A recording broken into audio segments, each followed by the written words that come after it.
عزیز ساتھیوں، السلام علیکم ورحمۃ اللہ وبرکاتہ۔ آج امت مسلمہ جس موڑ پر کھڑی ہے، یہ بہت ہی نازک موڑ ہے۔ اس موقع پر ہم اللہ کی طرف رجوع کریں، اللہ سے لو لگائیں اور اللہ کو خوش کرنے والا کام کریں۔ جب ہم اللہ کو خوش کرنے والا کام کریں گے تو اللہ رب العزت انشاءاللہ ہمارے حالات کو درست فرما دے۔ آج ہم کاروبار کے اعتبار سے کتنے پیچھے جا رہے ہیں، آج ہم ایجوکیشن کے اعتبار سے کتنے پیچھے جا رہے ہیں۔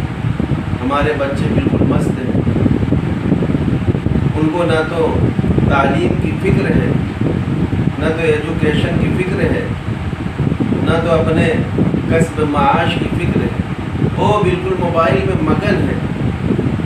اور بچے یہ سمجھ رہے ہیں کہ ہمارا سب کچھ یہی موبائل ہی ہے۔ نہیں دوستو، ہمیں ہر حال میں اللہ کی طرف مائل ہونا ہے۔ جب ہم اللہ کی طرف مائل ہوں گے تو اللہ کی مدد انشاءاللہ ہمارے ساتھ آئے گی اور ہمارے بگڑے ہوئے حالات جو ہے سدھریں گے، درست ہوں گے۔ اللہ رب العزت ہم سب کو کہنے سننے سے زیادہ اس پر عمل کرنے کی توفیق عطا فرمائے، آمین۔ وما توفیقی الا باللہ۔